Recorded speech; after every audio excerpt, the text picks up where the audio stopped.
राष्ट्रवादी काँग्रेस शरदचंद्र पवार पक्षाचे प्रवक्ते विकास लवांडे यांना तत्काळ अटक करण्याच्या मागणीसाठी वारकरी संप्रदायाच्या वतीनं अहिल्यानगर पोलीस अधीक्षक कार्यालयासमोर आंदोलन करण्यात आले। टाळ मृदुंगाच्या गजरात अभंग गायन करत वारकरी पोलीस अधीक्षक कार्यालयात दाखल झाले। वारकरी संप्रदायाबद्दल आक्षेपार्ह वक्तव्य केल्याचा आरोप करत लवांडे यांच्यावर तातडीनं कारवाई करण्याची मागणी आंदोलनकर्त्यांनी केली आहे। याबाबतचं निवेदन पोलीस अधीक्षकांना देण्यात आलेलं आहे। यावेळी लवकरात लवकर अटक झाली नाही तर वारकरी संप्रदायाच्या वतीनं तीव्र स्वरूपाचं आंदोलन उभं करण्यात येईल असा इशाराही आंदोलनकर्त्यांनी दिलाय।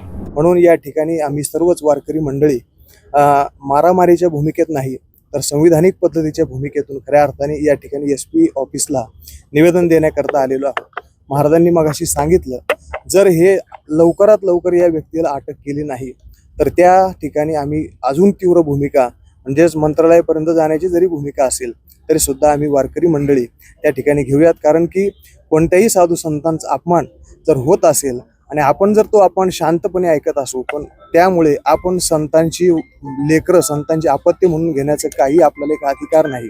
म्हणून आपल्या गुरुवाऱ्यांच्या विषयी, आमच्या संतांच्या विषयी, आमच्या वारकरी परंपरेच्या विषयी जर कोणी आवाज उठत असेल तर त्याच्याविषयी निषेध आम्ही व्यक्तच केला पाहिजे आणि तो व्यक्त करण्यासाठी आज आलेलो आहोत। रामकृष्ण।